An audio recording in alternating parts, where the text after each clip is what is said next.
Magandang araw sa aking mga manonood.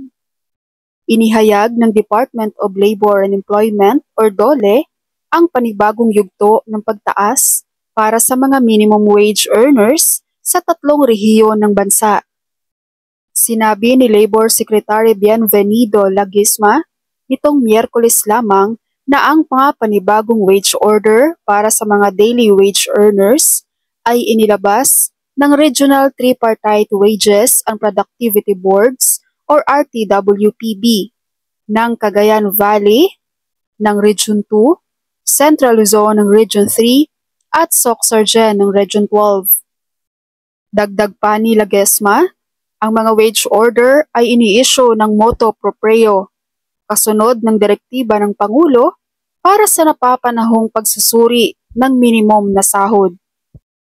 Ayon kay Laguisma, ang mga order ay inaasahang direktang makikinabang sa kabuuang 905,000 minimum wage earners sa nasabing mga rehiyon at humigit kumulang 1.7 milyong full-time na sahod at sweldong manggagawa na kumikita ng higit sa minimum na sahod ay hindi maaaring direktang makinabang bilang resulta ng mga pataas na pagsasaayos sa negosyo.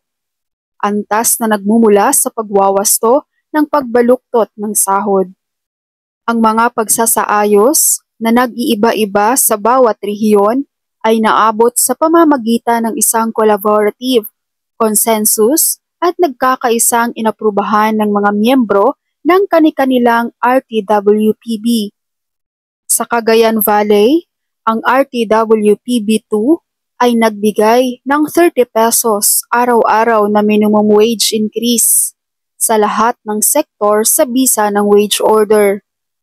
Dinadala nito ang pang-araw-araw na minimum na sahod mula 450 hanggang 480 pesos para sa non-agriculture sector at mula 430 to 460 pesos para sa sektor ng agrikultura.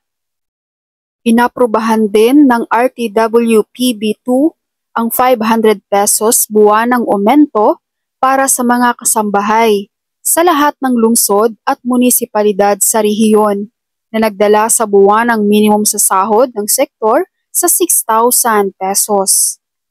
Ang pagtaas ng sahod sa Region 2 para sa mga kasambahay ay inaasahang makikinabang din sa kabuuang 49,165 na kasambahay.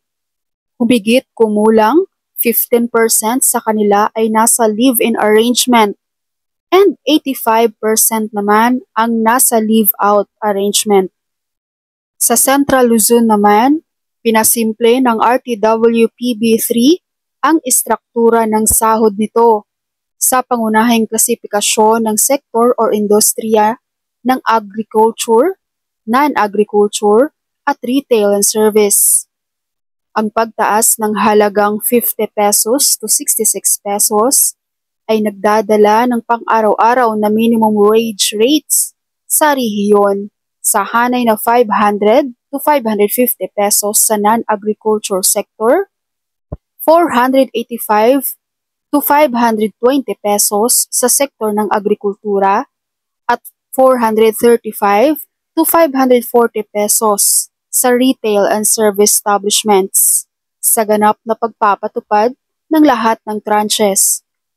Sa Soc-Sargen naman, ang pagtaas na ipinagkaloob ng RTWPB12 sa halagang 27 pesos to 48 pesos ay nagdadala ng pang-araw-araw na minimum na sahod sa rehiyon. Sa 430 pesos sa non-agriculture sector, kabilang ang retail at service establishments, at 410 pesos naman sa agriculture sector sa pagpapatupad ng lahat ng tranches. Alinsunod sa mga umiiral na batas at pamamaraan, ang mga wage order ay isinumite sa National Wages and Productivity Commission or NWPC para sa pagsusuri at pinagtibay noong September 25, 2024.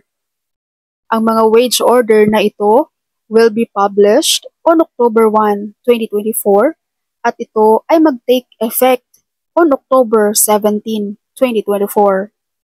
Ang mga pagtaas ay isinasaalang-alang ang iba't ibang pamantayan sa pagtukoy sa sahod na ibinigay sa ilalim ng Republic Act or RA 6727 o ang Wage Rationalization Act. Ang regional boards na binubuo ng mga kinatawan mula sa gobyerno, management at labor sectors ay nagsagawa rin ng mga konsultasyon at pampublikong pagdinig sa kanilang mga rehiyon bilang bahagi ng proseso ng pagtukoy sa minimum na sahod. Yan ang ating magandang balita para sa ating magiting na manggagawa sa 3 region na ito. Maraming salamat sa inyong panunood and God bless you all.